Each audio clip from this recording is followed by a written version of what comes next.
Shalom Bapak, Ibu, Saudara-saudari yang kekasih. Apa kabar? Semoga kita semua dalam kondisi sehat dan tetap dipenuhi dengan sukacita, walaupun saat ini kita masih berada dalam masa pandemi COVID-19 yang entah kapan akan berakhir. Bapak, Ibu, Saudara-saudari yang kekasih, melakukan swab karantina atau di rumah saja pada masa pandemi ini ternyata tidak mudah. Apa yang harus kita lakukan sebagai keluarga dalam menghadapi kondisi ini, sehingga dengan kondisi keuangan yang ada, kita tetap dapat bertahan sampai masa pandemi ini akan berakhir. Pada kesempatan ini, saya Elise Sylvia Berel, sebagai warga jemaat yang punya profesi sebagai praktisi keuangan, ingin berbagi dengan Bapak, Ibu, Saudara-saudari yang kekasih, tips bagaimana mengelola keuangan keluarga di masa pandemi ini. Tidak bisa kita pungkiri bahwa di dalam masa pandemi ini telah merubah hampir seluruh aspek kehidupan kita. Adanya aturan mengenai social distancing mengharuskan kita menjaga jarak dan menghindari keramaian, membuat hampir semua, bahkan seluruh aktivitas kita yang biasanya begitu sibuk di luar rumah harus berhenti dan semuanya harus dilakukan dari rumah. Mulai dari bekerja, semuanya harus dilakukan di rumah. Belajar mengajar, anak-anak kita sekarang belajarnya di rumah, bukan di sekolah. Bahkan belanja pun sekarang sudah dianjurkan untuk belanja dari rumah. Bahkan dari pasar-pasar tradisional sudah menyiapkan nomor WhatsApp yang bisa dihubungi agar kita bisa berbelanja dari rumah. Bahkan kita sebagai warga jemaat sudah mulai terbiasa dengan melakukan ibadah, bahkan perjamuan kudus pun secara live streaming dari rumah. Nah, hal ini tapi ada yang baik, tapi ada juga dampaknya, terutama bagi produktivitas. Karena kantor-kantor terpaksa harus tutup. Dengan kantor tutup, industri, bisnis menjadi terhambat, dan roda perekonomian kita semakin lama semakin lesu dan bergerak begitu lambat. Ternyata COVID-19 ini tidak hanya membuat kecemasan pada kesehatan karena kita menjaga diri, menjaga jarak supaya tidak terpapar virus, tetapi juga memicu kecemasan karena mulai meningkatnya gelombang PHK. Bahkan banyak kita yang mengeluh sebagai karyawan karena harus mengalami pemotongan gaji atau upah. Dan sebagian dari pekerja harian seperti ojol, PKL, harus kehilangan sumber penghasilannya. Agar kita tetap mampu bertahan dalam kondisi ini, maka sebaiknya kita perlu melihat atau mengevaluasi kembali kondisi keuangan keluarga kita. Lalu pertanyaan yang timbul, dari mana kita harus mulai? Dalam melakukan pengelolaan keuangan, baik itu pribadi atau dalam konteks kita saat ini, keuangan keluarga, ada 3 poin utama yang dilakukan yang biasa disebut dengan basic triangle. Yang pertama adalah current financial statement.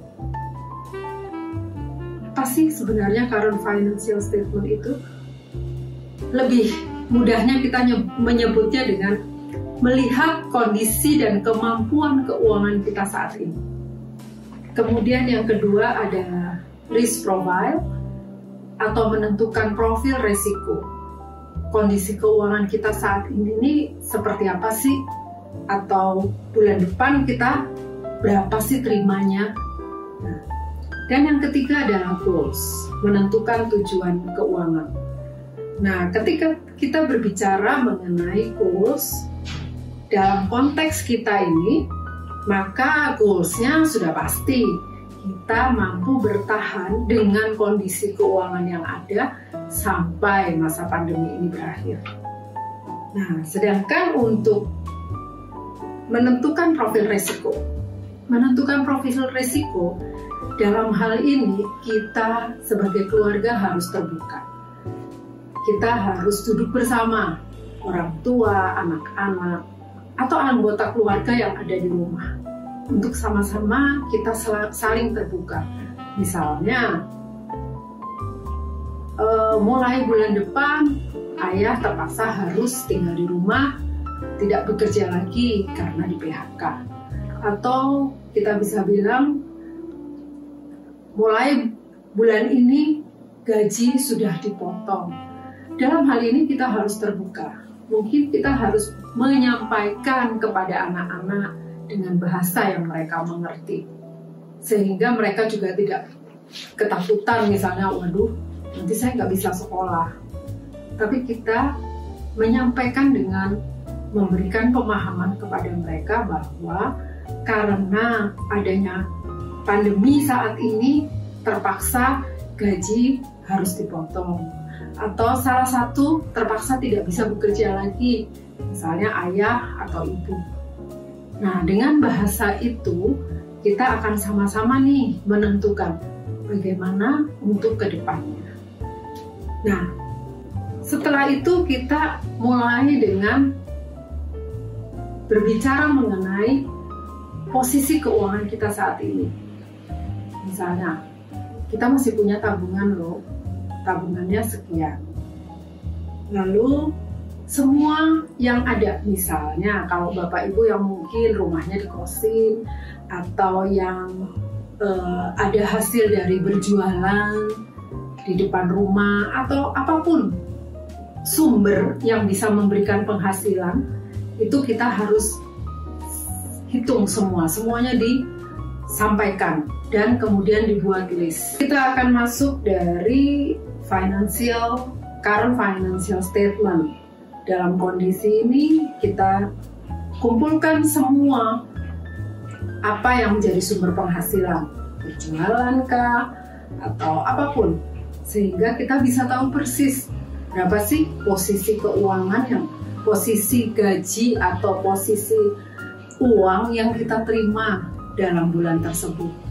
Nah, supaya dengan demikian kita bisa mulai mengatur kembali, mengelola kembali yang tadinya biasanya harus seperti kita belanja, kita bisa berjalan ke mall, belanja tiap minggu. Nah, ini yang akan kita atur kembali. Kita harus menghitung kembali, istilahnya saya membaginya dalam 3 poin. Yaitu 1 adalah evaluasi sumber penghasilan, aset atau tabungan. Yang kedua adalah kita menghitung ulang anggaran rumah tangga kita. Dan yang ketiga, mau atau tidak mau, kita harus memperbesar saldo dana darurat kita atau memperbesar dana darurat kita. Nah, saya akan coba bahas masing-masing poin. Seperti yang tadi saya bilang, untuk evaluasi sumber penghasilan, itu kita semua yang menjadi sumber penghasilan kita saat ini, misalnya dari hasil pemotongan gaji, ibu atau mama masih terima berapa?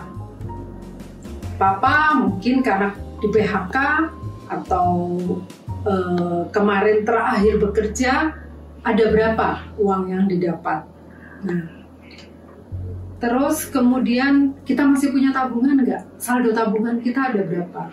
Atau saldo dana darurat sebelumnya itu ada berapa? Yang ada di ATM misalnya, atau ada di tabungan. Nah, termasuk juga tiap bulan mungkin kita ada terima bunga deposito. Kalau misalnya kita punya simpanan, ada deposito. Nah, itu semua kita buat sebagai list. Jadi kita tahu total yang kita terima dalam 1 bulan itu berapa. Nah, setelah itu, langkah yang kedua adalah kita menghitung anggaran rumah tangga. Nah, ketika kita bilang menghitung ulang anggaran rumah tangga ini, Maka kita harus bijaksana, karena dalam masa yang sulit ini, yang harus kita utamakan adalah kebutuhan pokok. Nah, kebutuhan pokok itu apa sih? Kebutuhan pokok sebenarnya berbeda-beda ya tiap orang. Tetapi dalam kondisi ini, kita akan mengkhususkan pada kebutuhan pokok yang benar-benar primer. Kebutuhan pokok sendiri di dalam pengelolaan keuangan itu bisa kita bagi beberapa. Tapi dalam kondisi saat ini, saya hanya akan memfokuskan pada kebutuhan primer saja. Apa coba? Sembako itu masuk di dalam kebutuhan primer. Terus sekolah anak itu masuk dalam kebutuhan primer saat ini. Termasuk juga cicilan itu masuk dalam kebutuhan primer. Cicilan misalnya cicilan rumah, cicilan mobil, cicilan motor, atau apa saja itu masuk di dalam kebutuhan primer. Nah, kita akan bahas satu-satu ya. Sembako itu yang merupakan pokok apa? Beras, gula, kemudian mie instan mungkin bagi sebagian orang, minyak, telur, kornet, itu kita masukkan sebagai yang benar-benar kita list itu yang sangat kita perlukan dalam satu bulan. Nah, mungkin kita bisa berbelanjanya langsung jadi satu bulan. Tapi ingat Bapak Ibu, kita nggak perlu panik ya. Karena ketika kita panik, kita membelinya pun semua dibeli. Sehingga kadang-kadang akhirnya tidak terpakai. Makanya lebih baik ketika kita mau berbelanja, kita list dulu. Mungkin di rumah masih ada persediaan, kita tinggal membeli untuk satu bulan ini itu berapa, gitu ya. Terus kemudian dalam kondisi saat sekarang ini, masker, hand sanitizer, sabun cuci tangan, termasuk juga vitamin, itu menjadi satu hal yang boleh dibilang menjadi kebutuhan primer. Dan kita ingat, sedikit beberapa waktu yang lalu, mungkin bahkan sampai saat ini, masker, hand sanitizer itu hilang dari pasaran. Nah, kenapa hilang dari pasaran? Karena banyak orang yang menimbun. Itu karena apa? Karena kita panik, sehingga semua dibeli. Nah, dengan kita membeli dalam kondisi panik, ada keluar istilah yang disebut dengan panic buying. Secara nggak sadar, ketika kita melakukan panic buying, itu membuat harga bahan yang kita cari itu semakin tinggi. Kita pernah lihat kemarin masker bisa yang tadinya kita beli hanya 12.500 satu kotak, isinya 4 kalau nggak salah. Kita bisa beli dengan harga yang bisa bahkan ada yang sampai 300.000. Nah, makanya kita jangan lakukan itu sehingga tidak memicu juga bahan pokok menjadi semakin tinggi. Karena saat ini kita masih dalam kondisi pandemi di mana terjadi pembatasan-pembatasan, otomatis akan terjadi kelangkaan pada barang-barang tertentu.